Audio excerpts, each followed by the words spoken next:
போயஸ் தோட்ட இல்லத்தில் நுழைய ஜெயலலிதாவின் அண்ணன் மகள் தீபாவிற்கு அனுமதி மறுக்கப்பட்டதாக கூறி அவரது ஆதரவாளர்கள் போலீசாருடன் கடும் வாக்குவாதத்தில் ஈடுபட்டதால் பெரும் பரபரப்பு ஏற்பட்டது.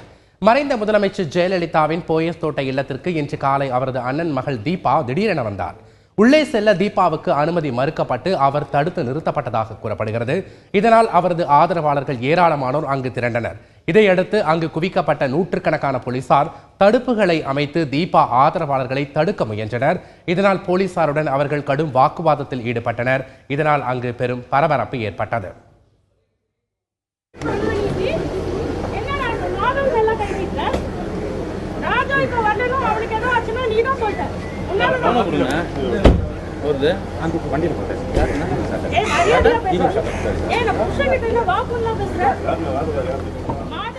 பின்னர் போலீசார் பாதுகாப்புடன் அழைத்து வரப்பட்ட தீபா செய்தியாளர்களை சந்தித்தார்.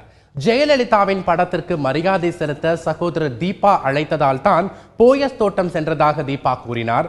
ஆனால் சிலர் தன்னை தாக்கி வெளியே துரத்தியதால் கணவர் மாதவனை வரவழைத்ததாக தீபா தெரிவித்தார்.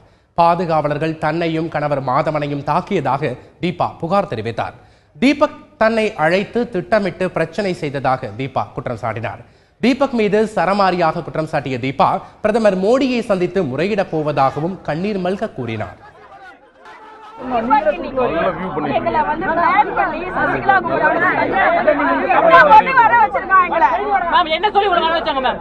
ஒண்ணுமே கிடையாது. அம்மா போட்டோக்கு நீ பூ மட்டும் வச்சுட்டு போ, வேற ஒண்ணு நீ பண்ண வேணா, யாருமே உன்னை தடுக்க மாட்டேங்க. இல்லடா நான் வர மாட்டேன், கேட்லாம் திறக்க மாட்டாங்க, உள்ள விட மாட்டேன், இதெல்லாம் கேட்டு திறப்பாங்க, நான் உள்ள கூட்டு போறேன், வரணும், எனக்காக வரணும். அவர்தான் என்ன வர வச்சு என்ன வர வச்சான். ராஜாக்கு போன் பண்ணி 5 மணில இருந்து போன் பண்றான், இப்ப வரியா இல்லையா வரியா இல்லையா, எனக்காக நீ தீபா கொண்டு வா இப்படின்னு எங்களை வர வச்சு அடிக்கிறாங்க. தீபக் எங்களை ஏமாத்தி கம்ப்ளைண்ட் அவர் மேல ஃபைல் பண்றேன்.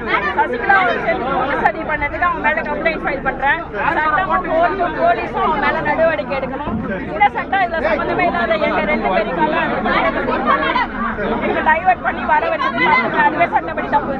இதைத் தொடர்ந்து அங்கிருந்து புறப்பட்டு சென்ற தீபா இனி போயஸ் தோட்ட இல்லத்திற்கு வரப்போவதில்லை என்றும் தெரிவித்தார்.